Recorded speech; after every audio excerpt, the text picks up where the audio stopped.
All right, now I want you to close on the volley. After every volley, you're gonna go back around the cone. Okay? All right, here we go. Come on, close, close, close aggressively. Again, come close. Close aggressively. Okay, hold on 1 second.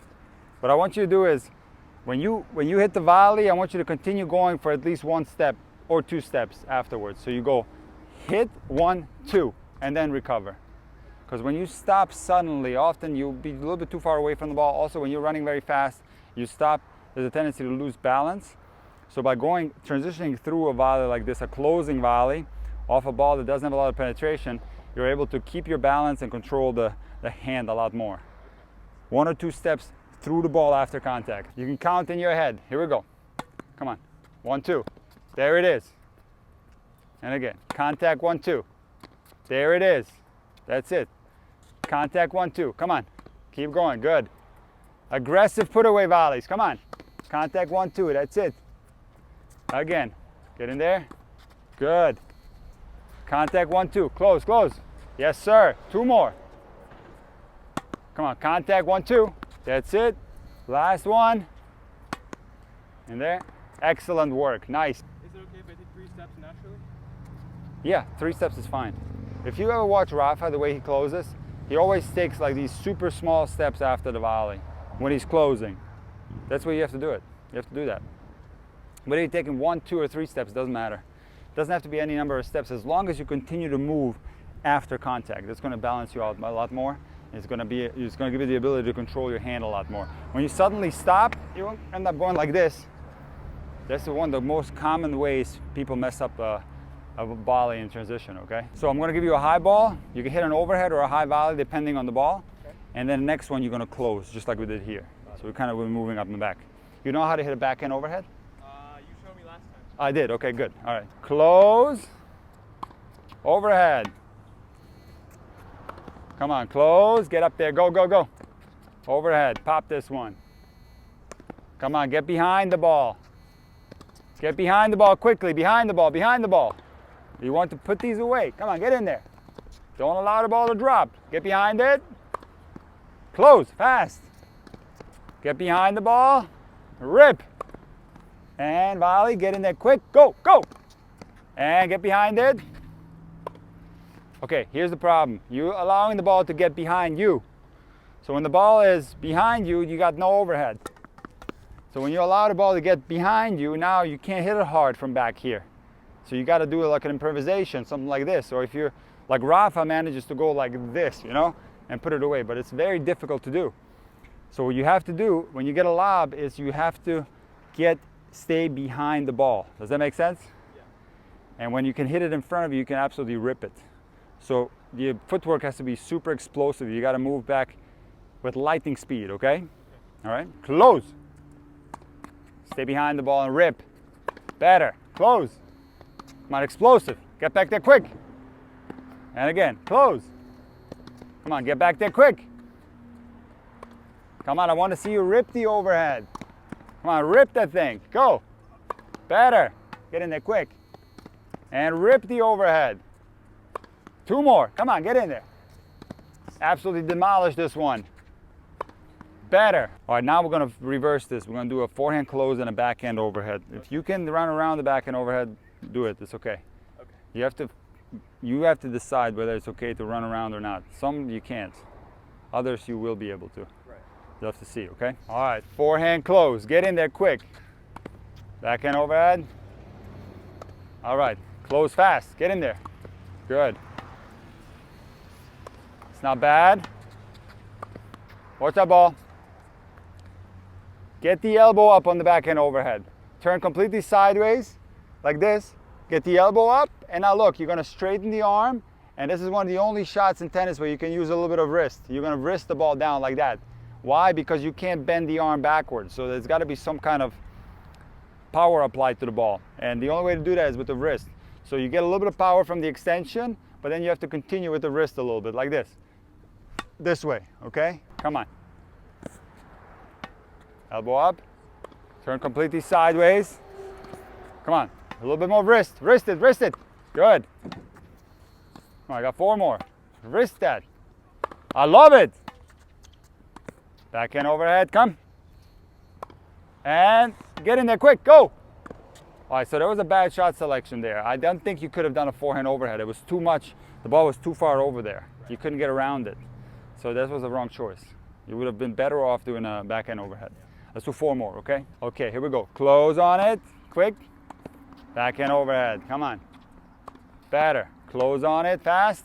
Match point. All right, caught a little bit of top of the frame, but not bad. It's definitely a shot that you need to possess. You might not see it that much. Maybe it's like you get 1 or 2 per match. Right. But what if it comes at like match point, you know, a super important stage, or like 6-all in the tiebreak?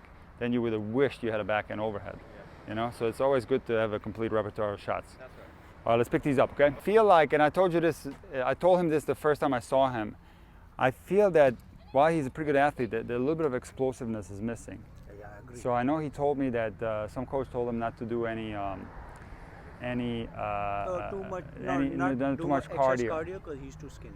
Yeah, that's ridiculous. He needs to do a lot of running, a lot of running. Otherwise he won't be able to improve his footwork. Okay. Now, not necessarily jogging, but like doing court. I have a video that I made with like great. I told him great tennis-specific running. Whether you're doing stairs, Yeah. you know, stairs at the Right. stadium. Yeah. Whether you're doing on the beach, Yeah. tennis-specific workouts. Whether you're doing like court sprints. Right.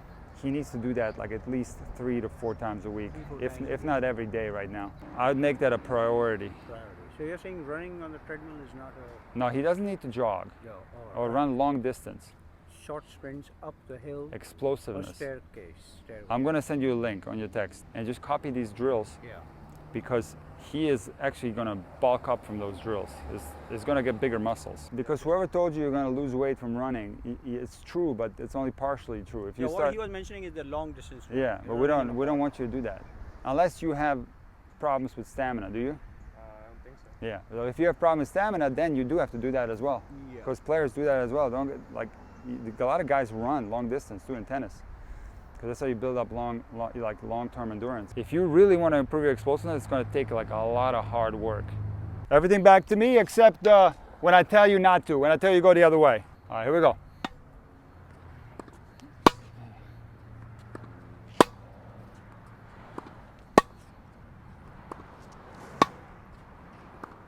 Come on, no mistakes. Come back to me.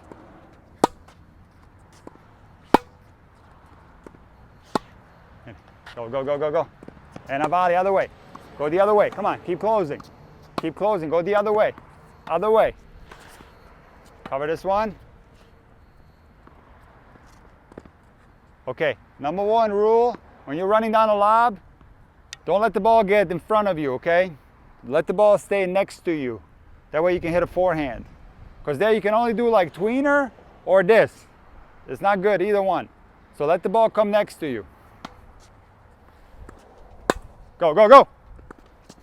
Back up. Come on, go, go, react. And back up. Okay.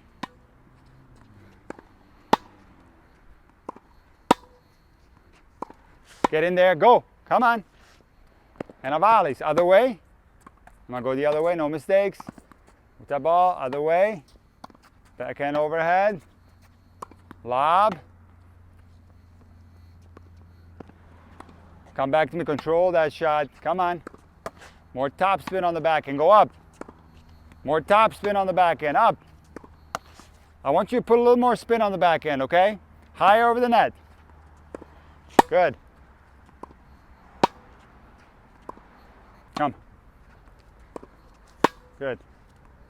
Better, forehand. Get in there, other side. And I attack it, go, get in. Okay, both things, the forehand and the volley, you can do a lot better. Forehand, make sure that the first thing you do when you see that forehand, you stick your racket to the side, okay? Make sure you settle yourself a little bit so you're not running into the ball too much.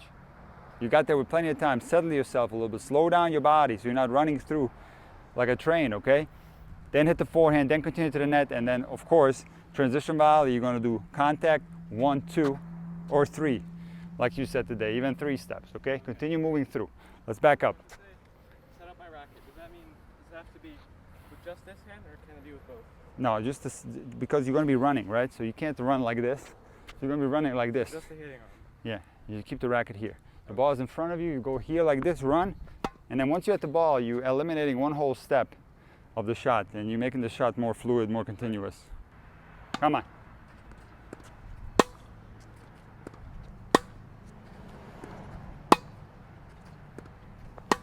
Back up, back up, back up.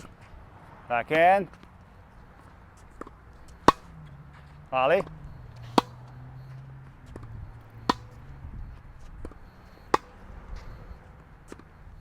Go. Down the line. Close in. Excellent work. Nice job.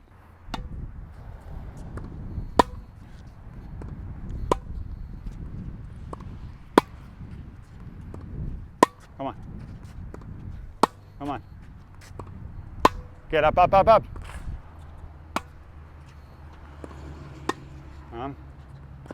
And attack it. Get in there.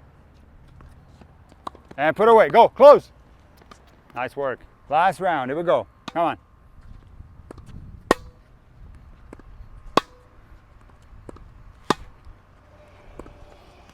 Run. Come. Good. Forehand. Attack it. Go. And match point. One more time. Come on. I do a whole nother set because that volley was not clean. Back up. Forehand. Back to me. Come on. Back to me. Good. Get in. Put away. Oh, you popped it up. Another set. Back up. Don't run under the ball. Next to the ball. Come on.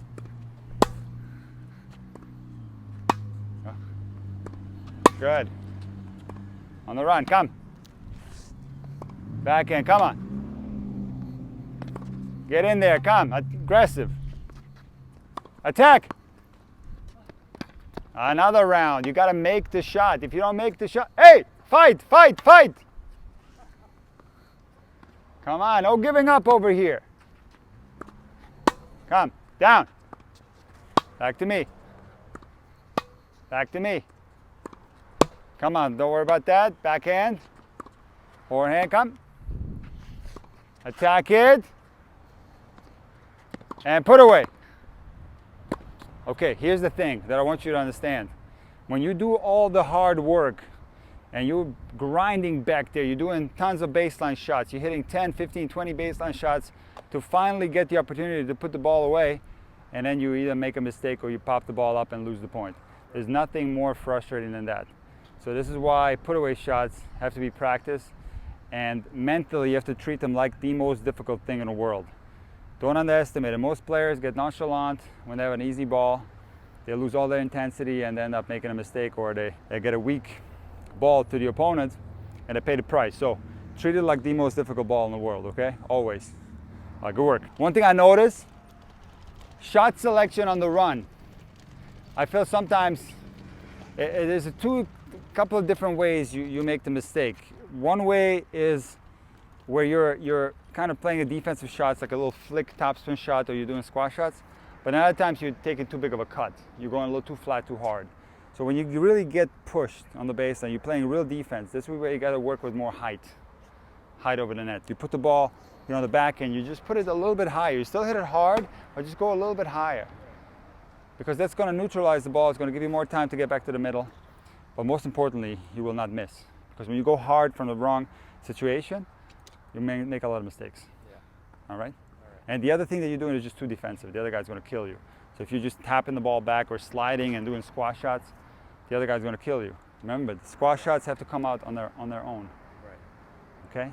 They don't have to be planned ahead of time. It's the last-ditch effort to get the ball back in play, and it'll happen completely by itself. You always have to have the intention to hit the ball. But when you do hit it, you hit it with a lot of margin. Higher with more spin.